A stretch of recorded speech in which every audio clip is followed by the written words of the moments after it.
Speak, you can stand and applaud. But don't do it prematurely. What a great honor it is for me to be here tonight with you guys and gals. Un placer pasar aquí con ustedes esta noche. Talk about a diverse economy, diverse day I've had. This morning I had the opportunity to speak to numerous Chinese entrepreneurs. The best thing about this one, I don't have somebody standing next to me interpreting what I was saying. I hope y'all understand me whether I speak in English or I speak in Spanish.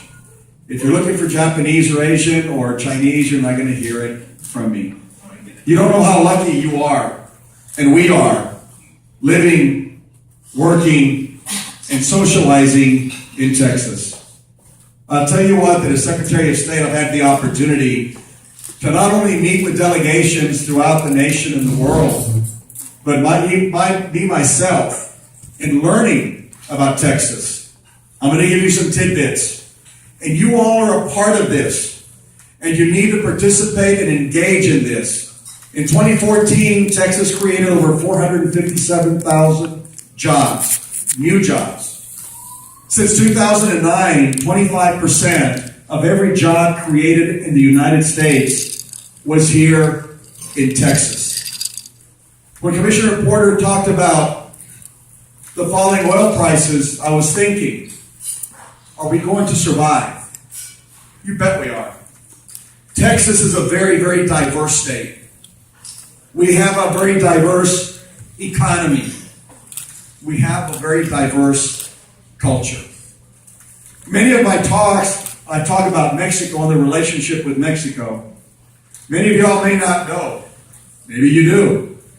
1/3 of our exports are with Mexico. 1/3 of our total exports are with Mexico.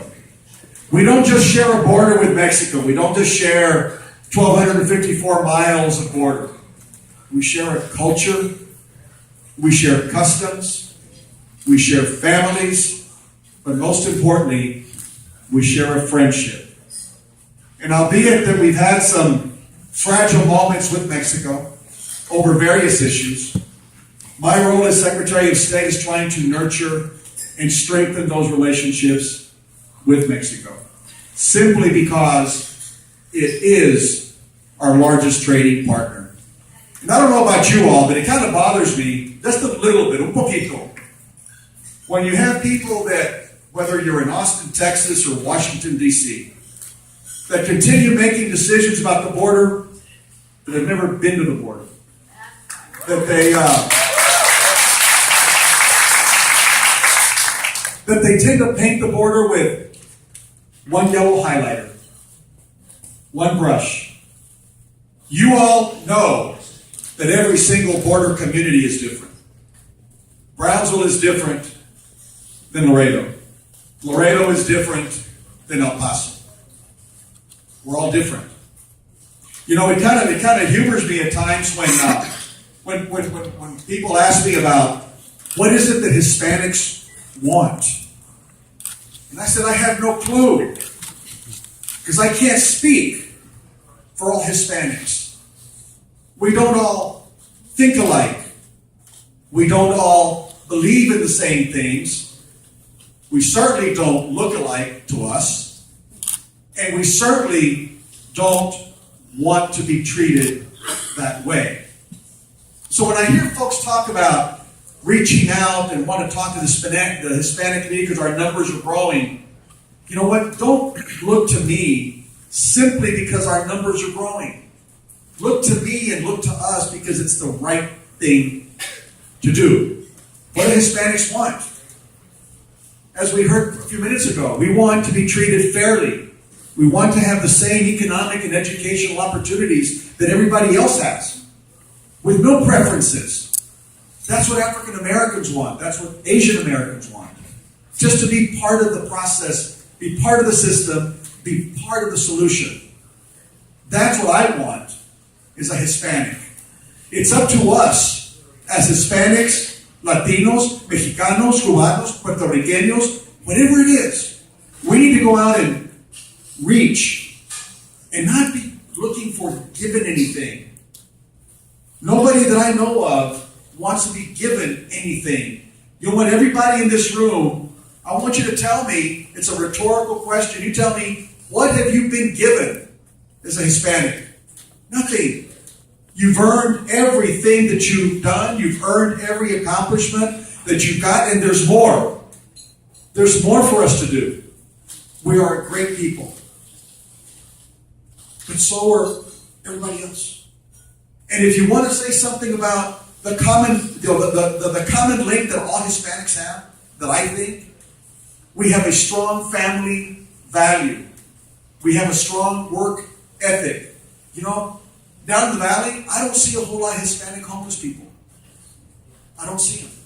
They may live in a colonia with a very humble home made out, that they built over time and over years in a little lot with no infrastructure, with no pastries, with no running water, and a septic tank. But it's theirs.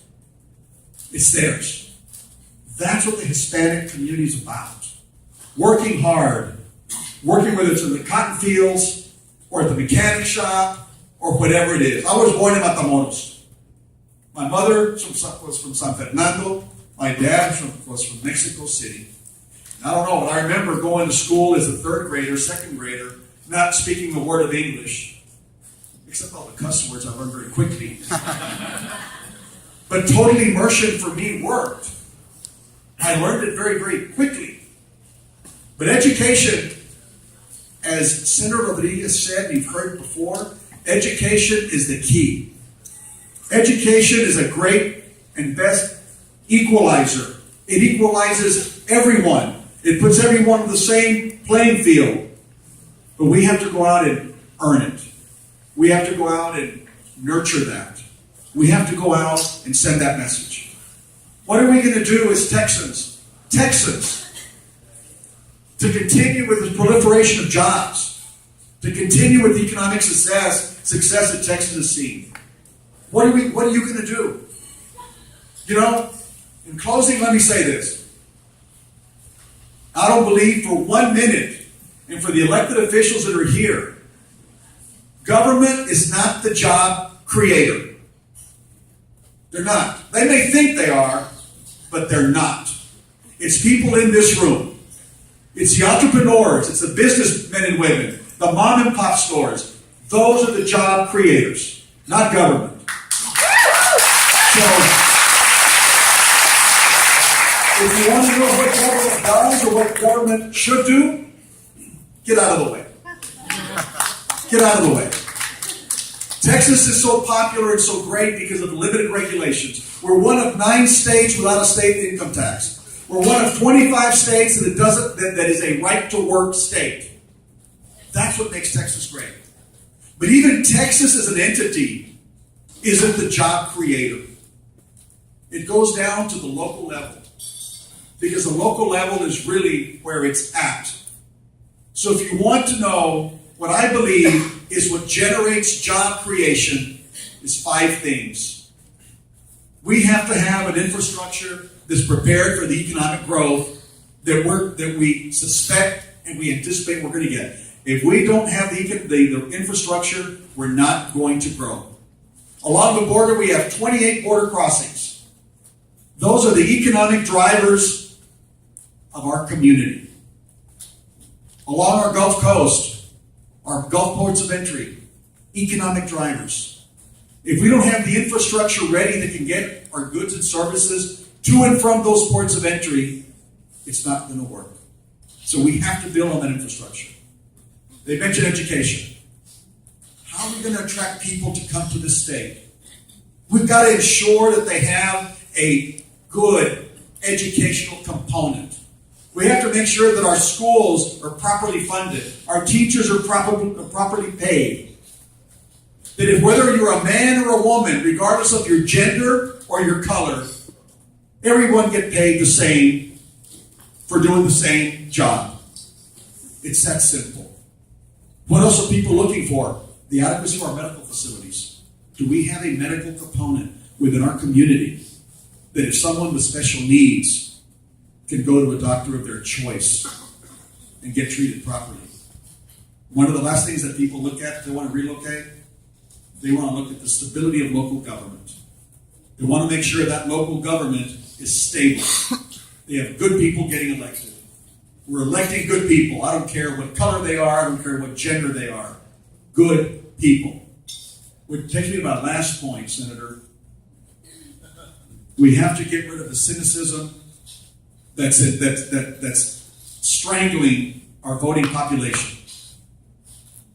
To me, our voting numbers are dismal. Dismal. And why is that? The reason is because there's cynicism amongst the voter. They don't want to vote because they believe their vote doesn't count and nothing changes. Well, it's my job to convey the message to graduating seniors from high school and young adults that your vote does count, that it is important, but this is a generational thing because their parents aren't voting for the same reason. So we have to turn the tide. And I'm going to ask for you as your group and the power that you have individually to make sure with every election you get people out to vote. Doesn't matter to me whether you're a Democrat or Republican. I've run as a Democrat 3 times and won. I ran as a Republican in Cameron County 3 times and won. So it's not about the party, at least not in Cameron. It's about the person. It's about the person. Muchísimas gracias. Que tengan buen día y que Dios los bendiga.